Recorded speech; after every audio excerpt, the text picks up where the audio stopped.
Ration கடைகளில் கைரேகை பதிவுக்கான விதிமுறை மாற்றம். பொதுமக்கள் மகிழ்ச்சி. தமிழகம் முழுவதும் உள்ள நியாய விலைக்கடைகளில் அத்தியாவசிய பொருட்கள் வாங்குவதற்காக ஆதார் அடிப்படையிலான கைரேகை பதிவு கட்டாயமாக்கப்பட்டுள்ளது.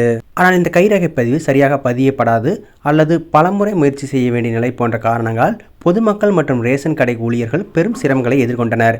இந்த கஷ்டங்களுக்கு தீர்வு காணும் முறையில் தமிழக கூட்டுறவுத்துறை தற்போது கைரேகை அங்கீகார விதியில் ஒரு மாற்றத்தை கொண்டு வந்துள்ளது. தமிழகத்தில் 26,618 முழுநேர கடைகள் மற்றும் 10,710 பகுதி நேர கடைகள் என மொத்தம் 37,328 ரேஷன் கடைகள் செயல்பட்டு வருகிறது.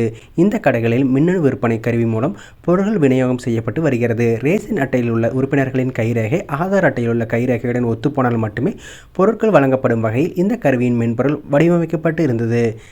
ஆரம்பத்தில் கைரேகை 40% துல்லியமாக ஒத்துப்போனாலே பொருட்கள் வழங்கப்பட்டன. ஆனால் பின்னர் இந்த விதிமுறை திடீரென மாற்றப்பட்டு 90% துல்லியமாக ஒத்துப்போக வேண்டும் என்று நிர்ணயிக்கப்பட்டது. இதனால் பெரும்பாலான நேரங்களில் கைரேகை பதிவு சரியாக பதியாமல் பொதுமக்கள் பலமுறை கைவிரலை வைக்க வேண்டியிருந்தது. வயதானவர்கள், தினக்கூலி தொழிலாளர்கள், கைகளில் காயம்பட்டவர்கள் போன்றவர்களுக்கு இது பெரும் சிரமமாகவே அமைந்தது. ஒருவருக்கு பொருட்கள் வழங்குவதற்கு அதிக நேரம் எடுத்துக்கொண்டதால் நீண்ட வரிசைகள் உருவாகி கால விரயம் ஏற்பட்டது. கைரேகை சரியாக பதியாத பட்சத்தில் கருவிழி பதிவு மூலம் சரிபார்க்க வேண்டிய கூடுதல் நடைமுறையும் இருந்தது. பொதுமக்கள் மற்றும் ரேஷன் கடை ஊழியர்களின் சிரமங்களை கருத்தில் கொண்டு தமிழக கூட்டுறவுத்துறை மத்திய உணவுத்துறையிடம் வேண்டுகோள் விடுத்தது. இதன் விளைவாக கைரேகை பதிவின் துல்லிய தேவை 90%லிருந்து 70% குறைக்கப்பட்டுள்ளது. இந்த மாற்றத்தால் பொதுமக்கள் இப்பொழுது ரேஷன் பொருட்களை முன்பை விட விரைவாக பெற்றுச் செல்ல முடிகிறது.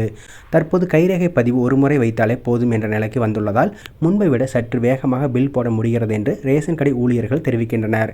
மேலும் 70% துல்லியத்தை இன்னும் 10% குறைத்து 60% ஆக்குவதற்கு மத்திய அரசிடம் கோரிக்கை விடுக்கப்பட்டுள்ளதாகவும் கூட்டுறவுத்துறை அதிகாரிகள் தெரிவித்துள்ளனர். இந்த மாற்றம் ரேஷன் கடைகளில் பொருட்கள் விநியோகத்தை மென்மையாக்கி பொதுமக்கள் விரைவாக தங்கள் தேவைகளை பூர்த்தி செய்து கொள்ள உதவுகிறது.